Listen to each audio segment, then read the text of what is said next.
Hello, welcome to the Grow Your Wealthy Mindset podcast, where it is all about helping amazing physicians just like you create a wealthy life free from burnout and with the financial security to practice medicine on your own terms. I'm your host, Dr. Elisa Chiang. I'm so excited for you to meet our guest for today.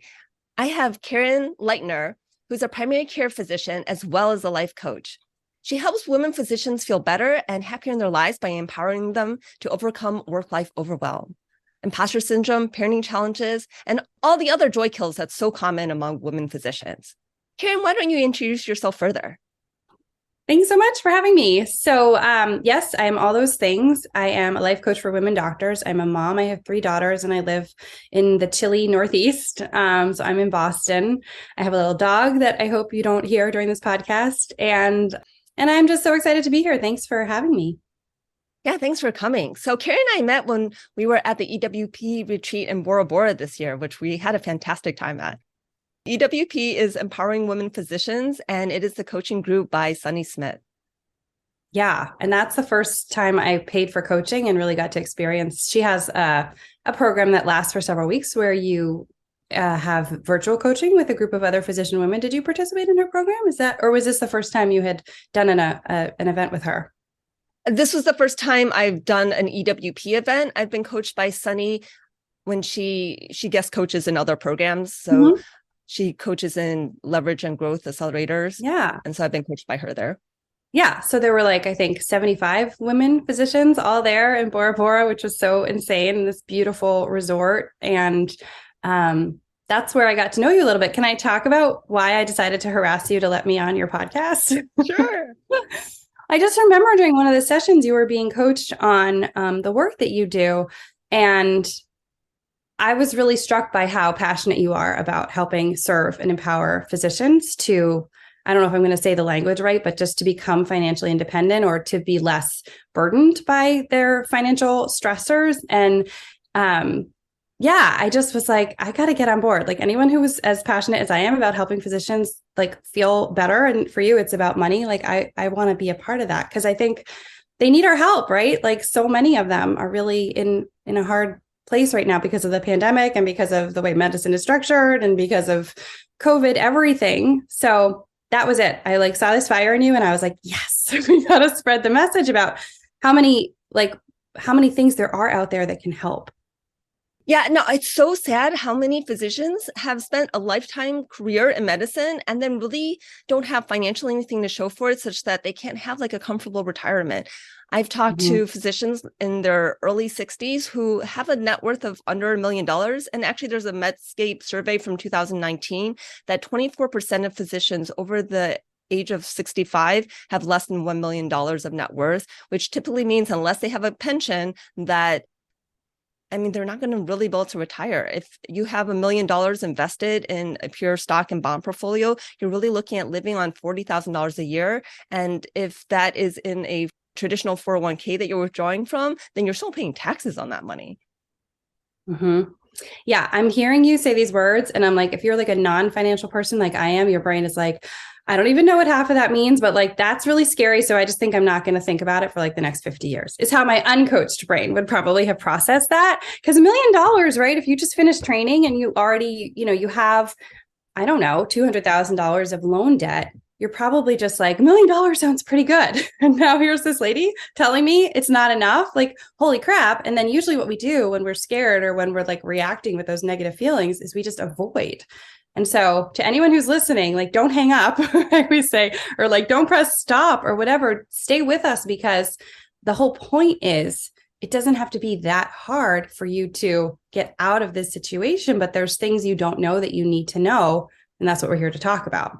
Yeah, because the great news is the average physician, if they really manage their money and take control of their money, can actually go from not having anything to being able to have financial freedom in 15 years. And that's just investing in stocks and bonds and not diving into real estate or lots of other kind of more advanced investments and managing their money at home. So it doesn't have to be a lot of work to actually get there. And if you do have a shorter timeline, then there are ways, like there are people who've gotten financially independent with real estate as short as 1 year. Now, I would say that's totally outside the norm, but doing it in 5 years is actually very doable for most physicians. Mm-hmm. Yeah. So what do you think gets in the way? If it's not that hard, what do you think is keeping? I mean, I have some ideas, but like, what do you think are the major obstacles to people starting to take some of these actions? It's totally mindset. And that's why I think coaching is so important, but people don't recognize that it's really about mindset. Mm-hmm. So Letty and Kenji teach Zero to Freedom, and they literally start their first module with mindset because they realize how important it is. We have to actually feel like, yes, we can do this. Yes, I have time for this. Yes, I'm smart enough to do this. Yes, I can learn this in order to get it done. But a lot of times as physicians, we think, don't have time for that. I'm already a busy physician. I've got my family. I've got all these other obligations, or I don't have money to invest in real estate. You need tens of thousands of dollars to invest in real estate. Or I know nothing about investing in real estate. And I know so-and-so who like lost all their money investing in real estate. Like there's no way I could do that. That sounds way too risky to me. Yeah, those things you all just said, like to me, I'm like, oh, that's a limiting belief. Oh, that's a limiting belief. A limiting belief is just a thought you have that you believe to be true, and it just shuts you down. So like, I don't have time. Like, what does that even mean? You have the same, and it's, physicians are really busy. So I'm not trying to say that that's a lie or that it's not true that they may not, but it's like, what does that even mean? Like, how much time do you think you need? Because what we tend to do, what I observe with so many of my physician women clients is like, we're so all or nothing. We're so like, I guess how I would say that differently is we go from being like, well, I like to think of it like, well, I can't run any distance right now, and I need to be able to run a marathon. So that's too hard. So I'm just not even going to go like look for my running shoes. You know what I mean? We just shut ourselves down because we think it's going to take so much time, so much effort, so much money. But we don't actually even know if we just take a step back and are like, well, how much time could you spend? Right? They're like, I don't have 17 hours a week to invest in real estate, so I'm going to spend none. It's like, but if you spent 10 minutes a week listening to a podcast about finances on your way to work over the course of the next 50 years, do you know how much you would know and learn and like have fortified all of it? So it's helping people realize like that's what mindset is. Because I think sometimes people don't even understand what mindset is. They're like, what do you mean mindset? Why would having a different mindset help me have more money? Like that doesn't make any sense. It's like, well, your mindset is what's leading you to not take any action because you're avoiding the feelings that come up when you even think about your money. And I see that happen so often in the women I coach. It's like we get so overwhelmed quickly because we think it's so hard. And so part of like one way that I work with people to help them move towards their goals is to break it down into the littlest tiny piece, right? It's like, you can't go running for 5 miles. Can you open your door and look outside and like walk to your front step? It sounds so silly, but it's like, that's the first thing. Like, what's the first thing you need to do? What's one thing you could do? Not what's all the things you can do. Yeah, it's so true. Yeah. Because like you said, if you spend 10 minutes a day on something, then that time over time will amount to so much information as opposed to zero. And it's just incremental, right? You could spend 5 minutes a day and you're still going to be way better off than someone that spends zero, because zero means you're not moving forward at all. Any type of moving forward is going to get you somewhere. Yeah. And am I allowed to swear on this podcast? I tend not to have swearing, but I'm not totally against it. Okay. Well, I'm going to call BS and I don't have time. And you physicians listening, you know this is true. Don't get mad at me. But it's like, I don't have 10 minutes a day. I'm so exhausted. I'm so strung out. It's like, are you looking at Facebook for 10 minutes a day? Are you looking at Instagram for 10 minutes a day? Are you doing a crossword? Are you playing like Candy Crush? Like most of us, when we live such stressful, busy, high pressure lives, and we don't really know how to manage our feelings, we need an outlet of some kind. Right? Which is why we're all like in bed at night scrolling on Facebook instead of going to sleep or doing our charts or doing laundry or whatever we need to do. It's like we are wasting time in areas that are not aligned with our priorities. Like if you're a human being, and maybe not everybody, maybe there's someone listening to this who's like, I never do that. Every second of my day is like perfectly allotted towards useful, meaningful things. I'm like, well, I don't know how you manage that. Because even I sometimes, if I have a deadline, I find myself organizing my closet. I'm like, what am I doing? That's like what we do when we're trying to deal with an uncomfortable feeling. And so part of coaching is like learning how to recognize your feelings, learning what's coming up for you when you even think about money, thinking about all the ways that our family of origins have taught us to believe about money, and just sort of questioning all of it and being like, is that even true? Why do I think that? Like, what would it be like to think something different about money? And so some of those limiting beliefs you said, what were they? You're like, I don't have time. I don't have enough money. As if like investing, I don't know, what if you invested like $100 a month? Would that be better than investing $0 a month? It certainly would. And you can invest $100 a month. You would do it in a REIT, a real estate investment trust. You would do it by buying the stock of a REIT, and you could literally do $100 a month and make that happen. And then someone's like, but what even is that? I don't know how to do that. And then I'm like, have you met Google? Like, you Google, what is a REIT? How do I invest? I mean, I didn't even know that was a thing, but I think we also shut ourselves down. Like, I love to help women negotiate. And negotiate, what does that mean? Like, negotiate a job offer, negotiate a raise, a promotion, a resource. You can negotiate for the house you're trying to buy for your family. You can negotiate with your partner that they should pick up the kids from school, whatever it is. But specifically, when I'm talking to women about negotiating like a raise, they'll be like, I don't even know who to ask. I don't even know where to start.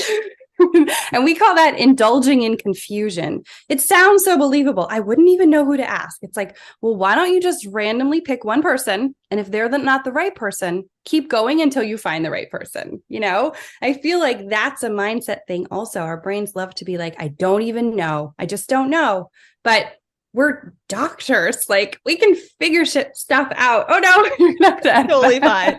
Yeah, no, it's totally true. And a lot of times people just get stuck in the how. I don't know how to do this. I don't know how to do this. Right. Yes. And so it's not like, about well, the how. You ask, right? Yeah. It's about like, if there's one thing that I would love everyone listening to take away from this call, is to remind yourself that you have spent your entire training learning how to figure stuff out. That thought for me is so helpful. I can figure this out. I may not know how, but I can figure it out, or I'm working on figuring it out, or I'm going to ask someone else how I can figure it out. And that's how you trick your brain not to shut down, because your brain thinks you're supposed to know how to do all these things. How are you like, there's no way you could know how to do all these things. You've spent zero time and energy studying any of them, but you could ask someone like you, and you're going to make it much less of a time investment to learn this stuff, because you've already done all the studying and like you've amassed all the knowledge. And now, you know, it's just, I think it's also so interesting sometimes that people are like, I don't have enough time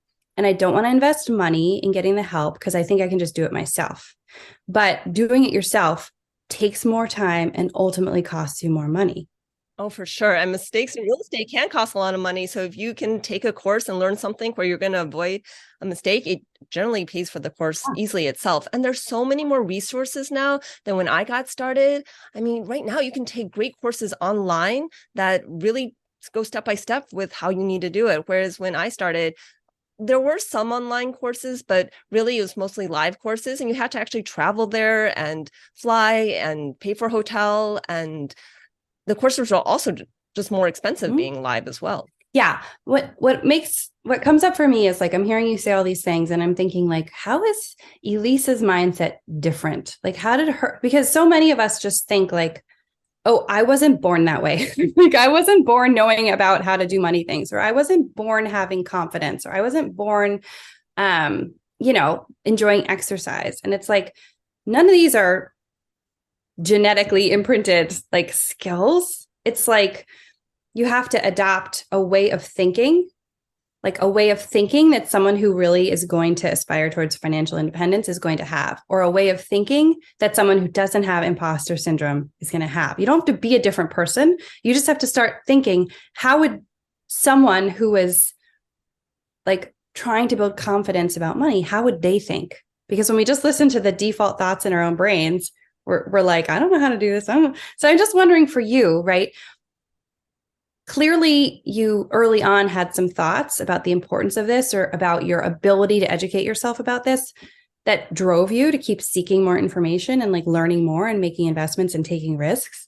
But can you think of a way that mindset stuff comes up for you now with regards to, I mean, it could be about finances, but it could be about anything. Because I find a misconception sometimes is like, oh, I've invested in coaching or I've worked on my mindset. So now I just have a perfect mindset all the time.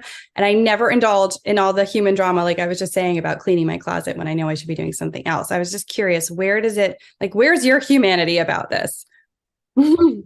Yeah, I mean, you still have to constantly manage your mind, right? Like I have plenty of limiting beliefs that I recognize as a limiting belief, and it takes work to actually change those limiting beliefs. Even, there's a part of me that like knows it's not true, but I still feel like it's true, Mm-hmm. right? So there's the cognitive part, and then there's like what you feel in your body, and it's like even Karen and I were talking before we started this recording. I was talking about how like I compare myself to people who are, quote, better than me or doing better than me or have more skill than me. And, the comparison is not helpful. And I know cognitively the comparison is not helpful, but yet I still kind of do it anyways. And I have to remind myself, like, it's not helpful. It doesn't make me better at anything. It just makes me feel bad. And really what I should look at is like this person, whoever is better in whatever way, is just inspiring. It's showing what's possible and that I can develop the skill, the ability by just practicing and working at it. Oh my gosh, so good. Have you read the book, The Gap and the Gain? Have you heard of that concept? I've heard of the book. I have not read it as of yet. Okay. I've got so many books on my I know. Okay, I'm going to dumb it all down for you. Like, here's the crux of it. It's basically like whenever we're comparing ourselves to someone, we're always going to compare to someone more successful, smarter, farther ahead, right? Like I remember being a new attending in practice and being like, what the heck am I doing? I'm like floundering. And then looking at my colleagues who've been there for like 20 years and comparing myself to them. And we call it compare and despair because your brain is like looking at someone who's in the ideal place and then comparing that to you. So that's what the gap is. It's like where I am now versus this ideal I think I'm supposed to be going to. And we're always going to find ourselves lacking because there's always people who are going to be better, smarter, richer, better coaches, whatever it is. And it's just not useful. We're never comparing ourselves to the people who, didn't get into medical school or are, really don't have the things we have. So it's just a helpful thing to notice. Our brains like to do that. It's never compare and feel joy and gratitude. It's usually compare and despair. But the work around the way we combat that is to always compare ourselves to ourselves, but like where we started. So you today versus where you were 10 years ago with your finances, oh my God, you've made so much progress. You with your podcast, you with your coaching practice, like same with me. If we look at where we were a year or two ago, we're like, wow, I've really grown and done all this stuff. But if we look at the person we think is more successful, we like our brain, forgets about all of that. And we wind up feeling like dissatisfied and unfulfilled. And I notice this always also in my clients too, where like, we think if we get, into residency or then we get into attendinghood or then we get a fellowship or we get promoted, we think like that's the place where I'm finally going to feel happier or more fulfilled. But the truth is, you never do because it's like the horizon, the ideal always moves along with you. As soon as you get there, then you're looking at like the next thing you think you need to hit. And what you really want to do is turn around and look at where you came from and see all the ways that you've really like grown and improved. So I love that. Yeah. And I think sometimes take it back. Figuring it out, maybe not the most important concept, but like remembering to compare yourself to you, where you came from, so useful. Yeah, and it can be useful to even talk to people who are at the beginning of wherever you started from a few years ago. So I recently went to Work Hard, Play Hard, where Karen and I also see each other. And I spoke to a lot of physicians who were just in the process of getting certified in coaching and hadn't started their coaching business at all. And just talking to them about all the things that were natural to me that were being presented at the conference and where they felt like it was completely over their head and where I felt like, oh yeah, this is mostly all stuff I know. And there were definitely pearls in order that I could pick up to improve upon, because there always are, right? You got to get really good at the basics and you master the basics. But at the same time, I realized just how far I had grown as like a businesswoman and entrepreneur. Yeah, I know. It's amazing. But somehow like our brains don't like to recognize that in and of ourselves. Our brains are always like, this is where you're deficient. This is what you still haven't done yet. This is what you really need to be thinking about. I notice it even like in my my kids, I just remember thinking like, oh my God, I have this huge test coming up. And I'd get so stressed about it when I was in high school. I had a little journal. I would write it down. I'd be like, oh my God, I have this paper and this test and this thing. And then and then that would be fine. So I wouldn't think about it anymore. I'm like, but this one, now I'm worried about this one. It's like, we have a hard time recognizing what we achieve. And then there's the whole piece of being socialized as women, where if we really sit back and we're like, look at all the things I did really well. Like, look how great that was. We're like afraid that we're being braggy or that we're being arrogant. So we almost never celebrate like what we have accomplished. But the crazy part is when you acknowledge and celebrate yourself for, even if you're just like, I put away $5 this week. Yay, it's awesome. I'm getting more fiscally responsible, whatever it is. That momentum, like that's what keeps you going, is the celebrating. Not like if you're looking at like, oh my God, every year you're like, my retirement account is just so crappy. You're just never going to do anything about it, because you need to feel motivated or determined. You need a feeling that drives you to act in a different way, which is always going to come from your thoughts. Because I don't know if you taught your audience yet that your thoughts create your feelings. Spoiler alert, your thoughts are what create your feelings. So if you want to feel differently, you have to start thinking differently. That's why we keep going on and on about the mindset. Yeah. And along the lines of comparison, we really compare ourselves also to the people we see around us, and not necessarily to just the whole world as a whole, right? But as physicians, we see patients from all walks of life. And if we actually compare ourselves to like all the patients we see, then we realize just how far we've come and how successful we are, and like all the things, right? Yeah. That makes me think of gratitude. I'm just sort of thinking about, how is gratitude different than just sort of looking at how far we've gone? Like, I think it's another useful tool to help us, like when we start to go to that place of freak out about our finances or about not having enough, we kind of have to like balance out our nervous system, so even if you're not feeling motivated or determined about where you want to go with your finances, you can at least feel grateful for what we do have, which are these incredibly valuable brains as physicians. And then it's just about like leveraging that to like detach ourselves from thinking that how much money we make has to come from how many hours we work, right? Just to bring it all back to like some of our limiting beliefs. I mean, I think that for some people, they're like, what are you talking about? Because that's like the myth. It's like, no, you just have to work harder if you want to make more money. Yeah, for sure. Is that true? Yeah, no, when you talk to a lot of people about making more money, they're like, oh, I can't work harder. I can't see more patients. And it's like, no, it's not about working harder. How can we work smarter? How can we be more efficient? How can we dissociate time with money? Because that's how you're really going to build wealth. Yes. Amen. Yeah. And then I think there's a lot of this idea that like, we think to build wealth, we need to spend less, which is not, but spending less does not make money. Paying off your med school debt does not make money. And I think that's a common misconception too. I don't know if you've talked about that before, but like, have you talked at all about how sometimes rushing to pay off your debt is actually like not a sound financial move? I've definitely talked about that with a lot of my clients, people who have locked in interest rates of 3%, 3.5%, mortgages, or even there are people with med school loans that are locked in somewhere around 2.5, 3% back in 2006 when I did the MD PhD program. So I graduated in 2010, but I entered in 2002. So my co-med students were graduating in 2006, and they were locking in their student loans at less than 3%. So no, you don't want to pay that off, right? Like that's less than inflation right now. That debt is actually decreasing with time. Right. And it's fascinating because people post on social media, they're like, yay, I've paid off all my loans. And as a culture of medicine who is so focused on scarcity, we're like, yay, go you, because the debt feels so scary to us. But that's one big lesson I've learned from being coached by money coaches is like paying off your debt when your interest rate is so low means you're not making the money you would have made if you had invested that money elsewhere. And that's like a big, like, you can kind of confuse your brain when you stop and think about that. For me, I was like, what?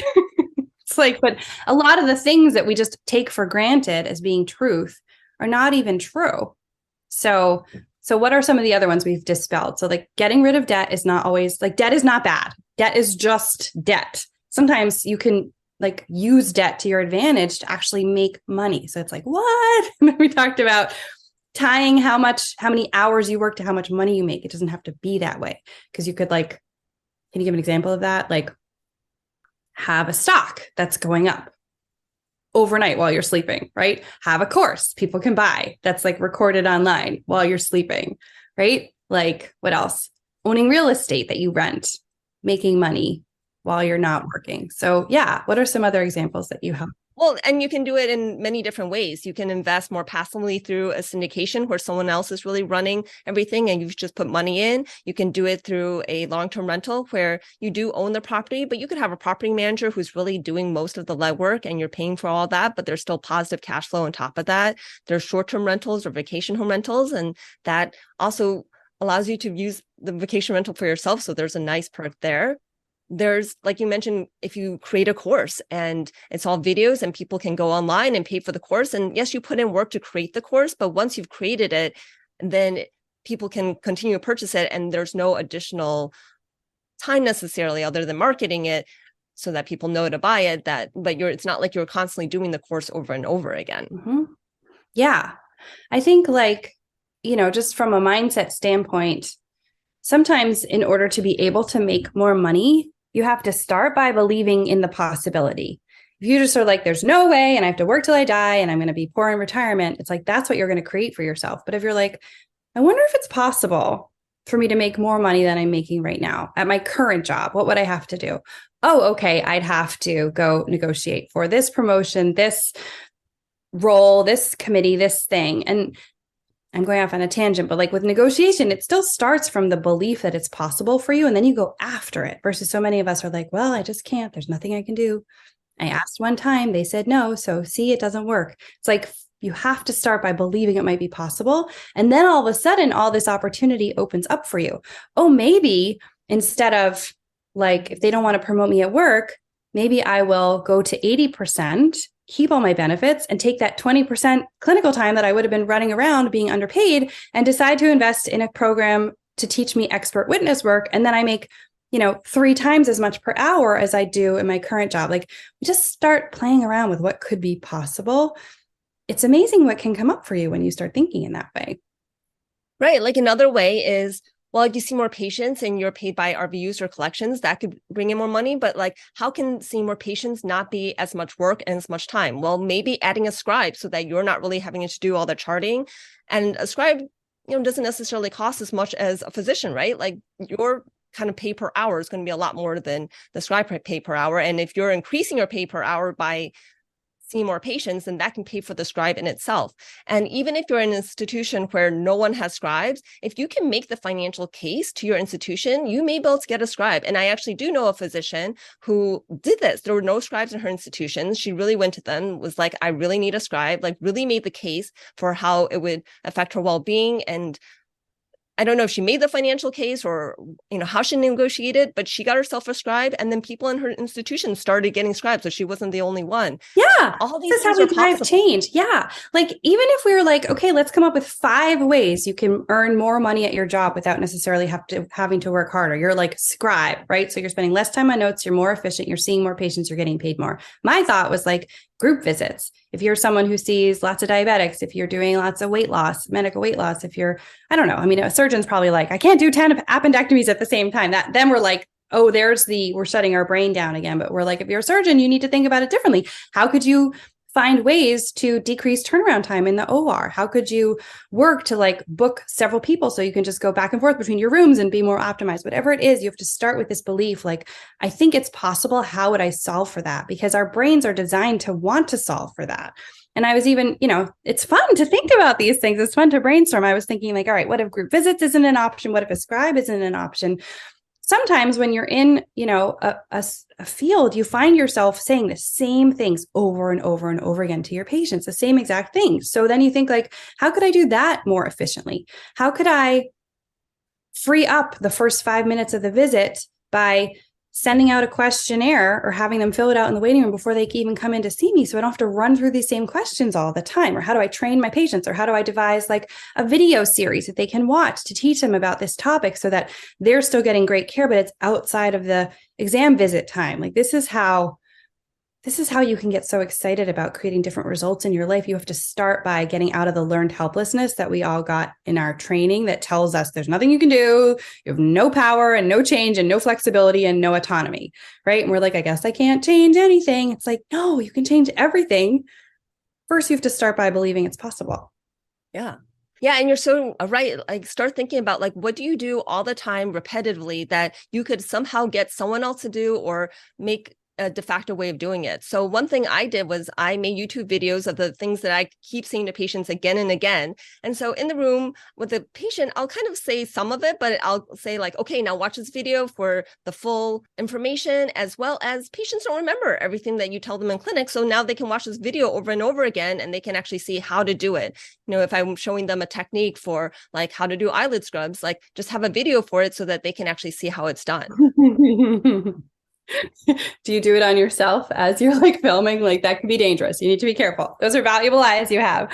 I'm just laughing because I think, like, I like to just imagine I'm in the head of the people listening to us, and I'm imagining someone's like, well, I can't finish the charts I have now. So if I see more patients and I know I can't have a scribe, like, I'm not going to be able to finish them. So that's going to limit me. And I'm just laughing because, or not laughing, but I think something else that comes up often in my clients that I see is this scarcity mindset where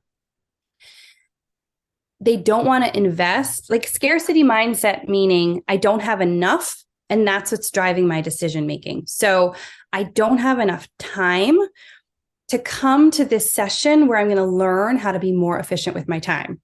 Right? I hear this, like, one of the things I do in coaching over and over again, clients come to me and they're feeling overwhelmed and they're feeling burned out, and we get their charts done like same day. So they're not bringing it all home with them. But a lot of people who never join my program, it's because their belief is like, I don't have enough time to learn how to save all this time for myself. And I'm sure it comes up with money too. It's like, I don't want to invest in someone helping me negotiate. I don't want to spend the money on it because I don't think I have enough money. And it's like, dude, like, when you negotiate, you're going to get more money. Or even, I don't want to pay for a contract lawyer to look over my contract because I don't want to spend the money. It's like, but then when you're not able to get out of your, when you have like a 180-day, what do you call it? Like, notice that you're required to give, or you have a non-compete in there that you didn't realize, or you have unpaid call. It's like, it's costing you money not to spend the money, to save yourself money. And that gets really, like, I just see that a lot. That's a mindset thing where people, because they listen to these beliefs that I don't have enough time or money, it's costing them time or money. Does that come up for you in your coaching a lot? Oh, for sure. And really, it's shifting that mindset of, like, you're not just spending money, you're investing money, and just make the mindset shift of, you are going to get a return on this investment. So if you are thinking like, I'm not just spending money, I'm investing and I'm going to get a return on the investment, you're going to find the ways where you're going to make up for the money that you invested, such that you save by preventing some mistake along the line that would have cost you money, or you negotiate so that you can get more money. I mean, I think certainly paying someone to help you negotiate a higher income, salary, compensation, I mean, that clearly pays for itself. It pays for itself. It pays for itself. Yeah. So this is the gospel that we preach. We're just like, but how do you help people? There has to be like a baseline, I think, interest in personal development or personal growth, right? Because some people come and they're just like, tell me how to buy real estate. It's like, it's not the how. I need to help you figure out how you're going to think about it and how you're going to handle the emotional things that come up when you're thinking about making a big purchase or when you're thinking about your financial future, right? It always comes back to your mindset and also like your emotions, which as doctors, we're like, what emotions? I don't have emotions. I just like see a patient die and go on and see the next patient. And I just like never look back. Right. I mean, that's the tragedy of it. There's a direct connection between our inability to really access and like recognize the importance of our feelings, because our training kind of requires us to shut them down and suppress them and like eat them, but it's when you start to pay attention to that, that's how you get into a more empowered, better feeling life about your money, about your charting, about your work, about your family, about your health, all those things. Like you have to look there. You can't just like I'm not a weight loss coach. You're not a weight loss coach. But the reason why, like sometimes it's not about the how. Sometimes it's not about like, put this in your mouth. Don't put this in your mouth. Put this in your mouth. Don't put this in your mouth. It's about, why am I eating? How am I feeling when I'm deciding to eat? And what am I looking to replace? Like, what feeling am I having a hard time dealing with that's making me go eat? Like, I just had a donut this morning because my kids have been sick for like every day. It's like, who's going to be sick today? And I'm feeling super stressed. And then there I go, I eat it. And it's not a place of judgment. It's just, I don't think it's, if you're not paying attention, you're just like, oh, I guess I'm just eating a lot now. And it's like, no, there's a feeling I'm not really like paying attention to. And I need to pay some attention to that. Otherwise, physicians have such high rates of depression, anxiety, substance abuse, suicide. It's terrible. And there's stuff we can do about it. There's stuff we are doing about it. You're doing it. I'm doing it. That's why the work we do is so valuable. Everything we do, everything we want is because of how we think we're going to feel when we get it, right? I mean, really, we act out of how we feel, and we desire things for how we think it's going to make us feel to have it. Mm-hmm. And as physicians, like, I think weight loss is a great example. We know how to lose weight, mm-hmm. less calories, less processed foods, like, actually, the calories, I wouldn't.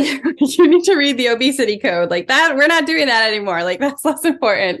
That's a limiting belief. Well, but it's really about like adjusting what you're putting in your mouth, right? Sure. And to some extent, the amount of activity you're doing, but it's more or less like what's going in your mouth. And we know that we can figure out, like, we know the right things to put in our mouth, right?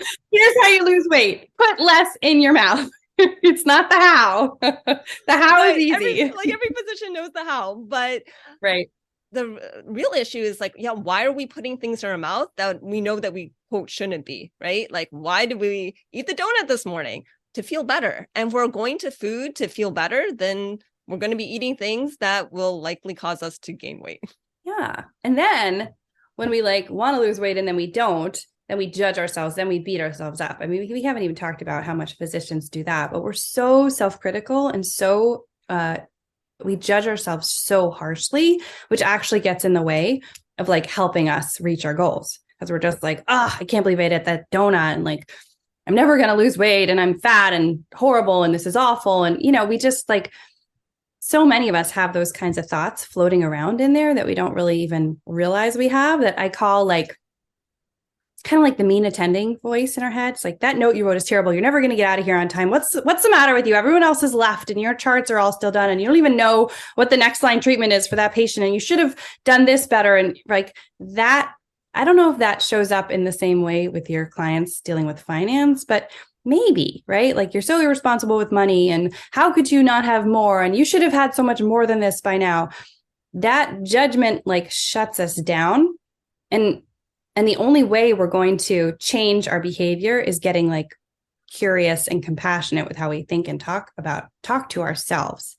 Because you never drive change by like whipping someone, right? You never learn from like beating the crap out of someone. You learn by like encouraging them and continually like being supportive and kind.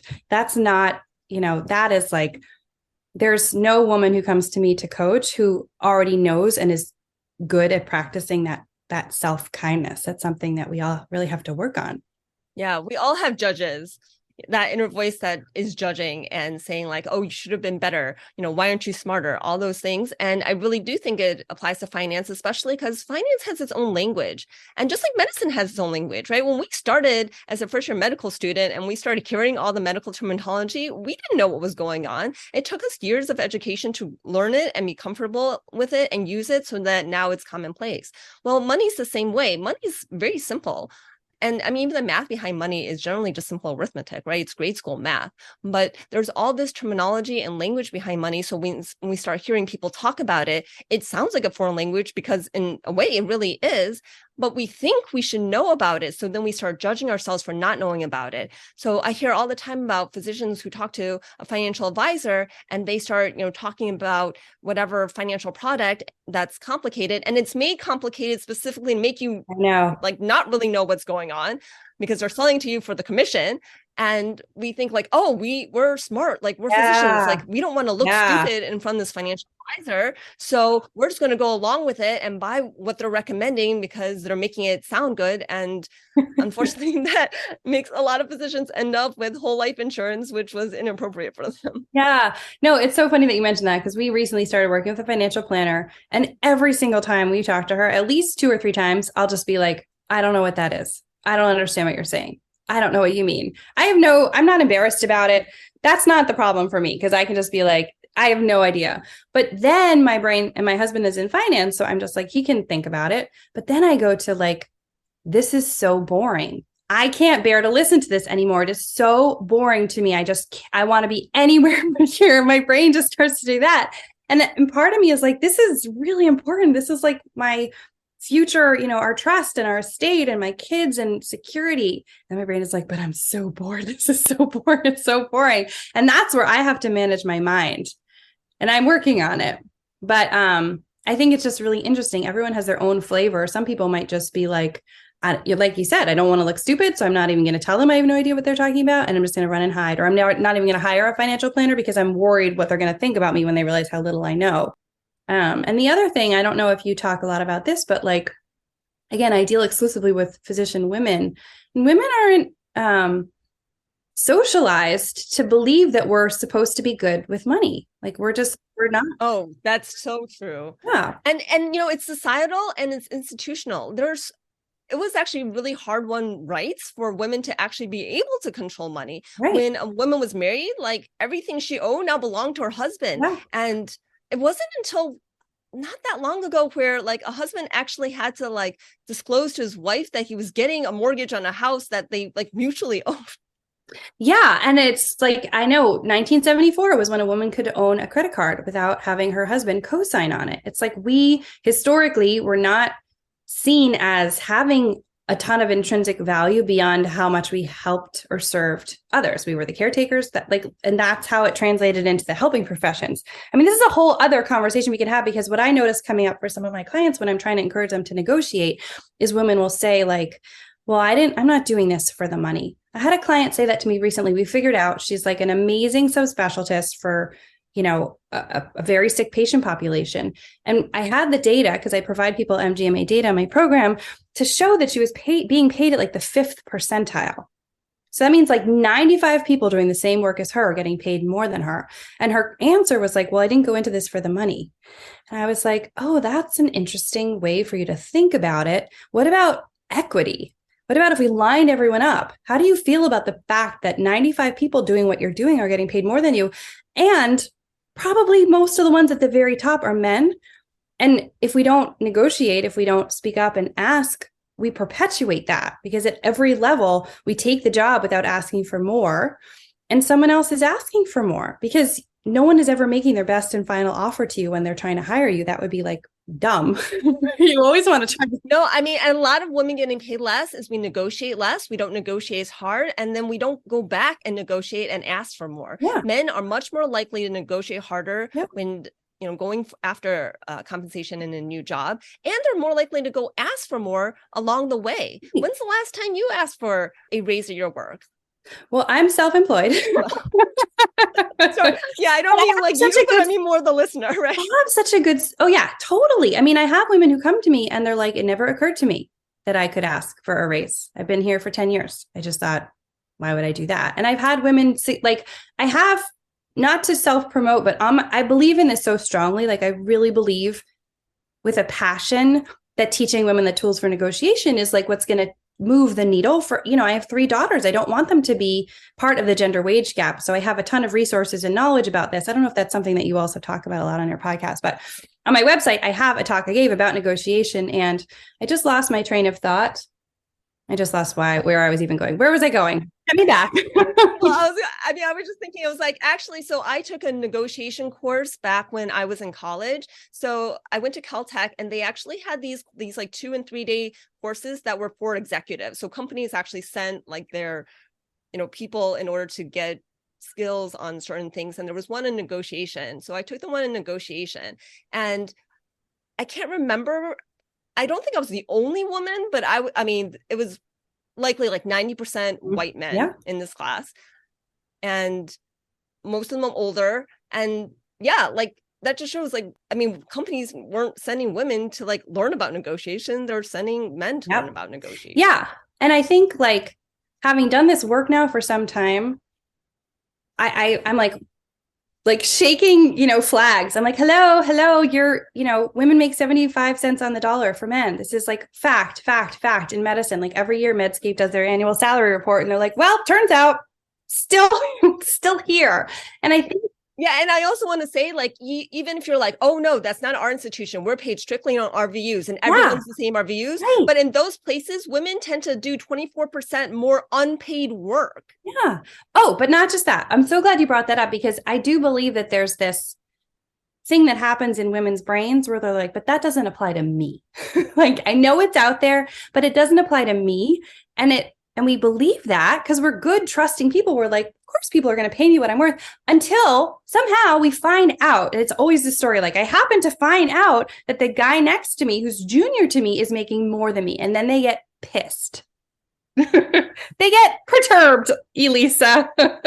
And I'm like, I know, that's what I've been trying to tell you. So, but to your point, not only the unpaid work, they're like, we're all paid the same because we're paid by RVUs. You can negotiate the RVU conversion factor. You can negotiate how much you get paid per RVU. And if you don't even know to ask for that and to try to negotiate that, the guy next to you might be getting $55 per RVU and you're only getting $50. So it's like, instead of thinking like, does this apply to me? We need to think, how does this apply to me? And then we need to work on our mindset so that we're not, it's barfy. Like it's scary to negotiate. We have to learn how to be okay with that and tolerate a little bit of discomfort. Negotiation, the definition is just like a discussion towards reaching a mutual agreement. It's just a discussion. Are you willing to feel barfy for 45 minutes plus like, an hour for some back and forth emails to have, an extra?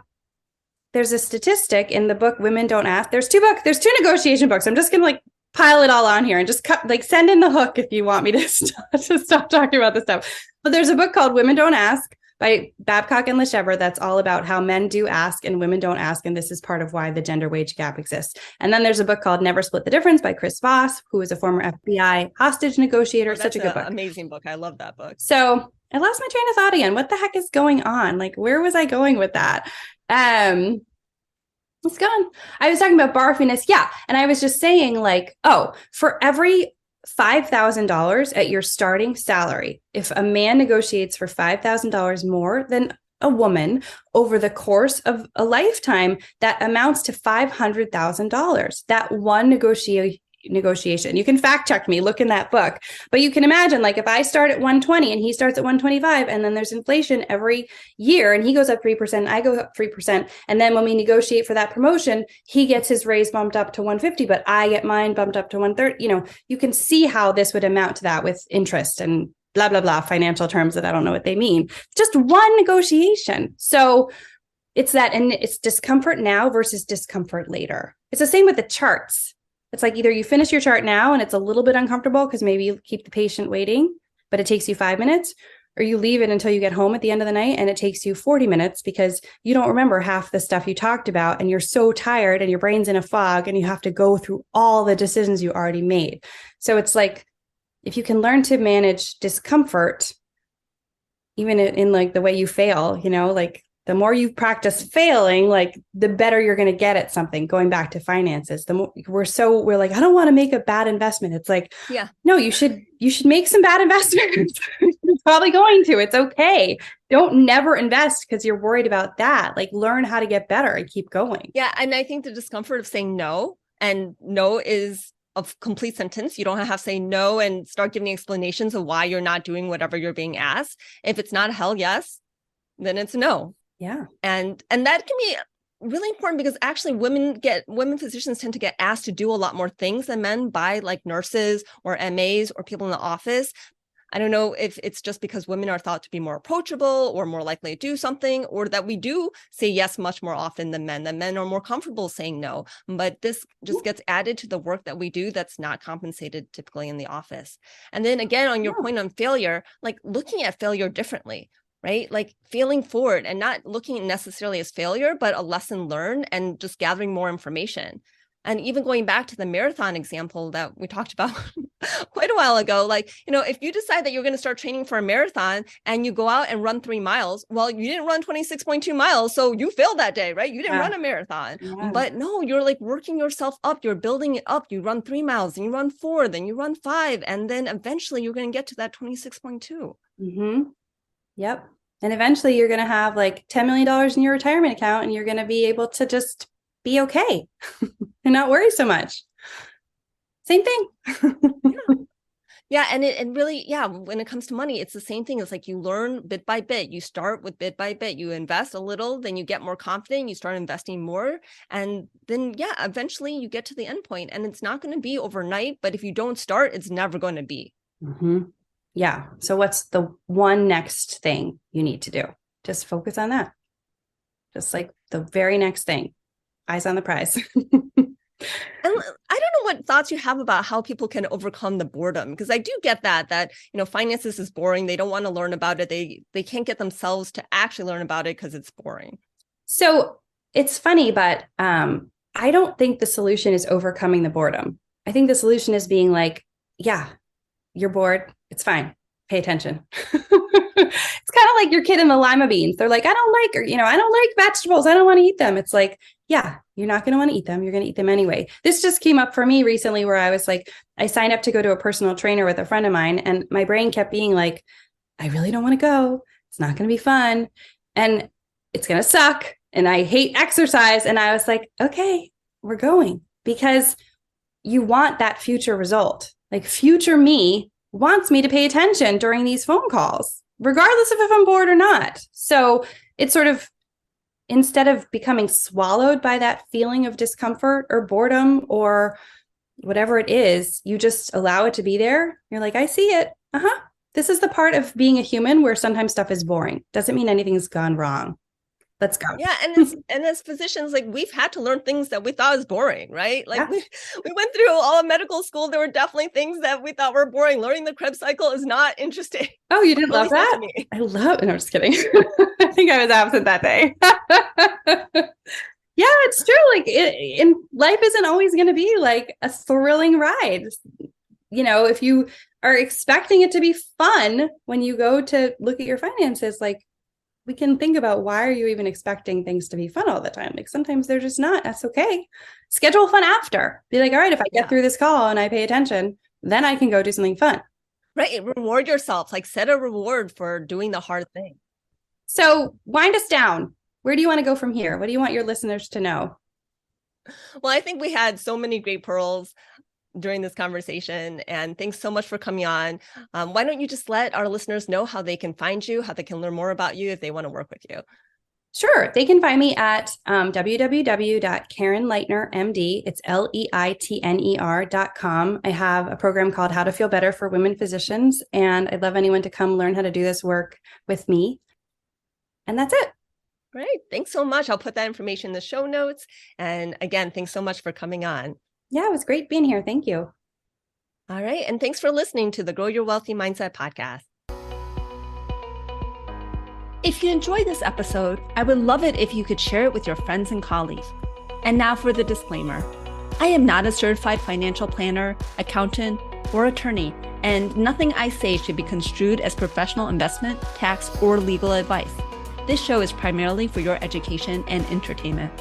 I am a physician, but I'm probably not your physician. So if you need any medical advice, please contact your own physician. Thank you.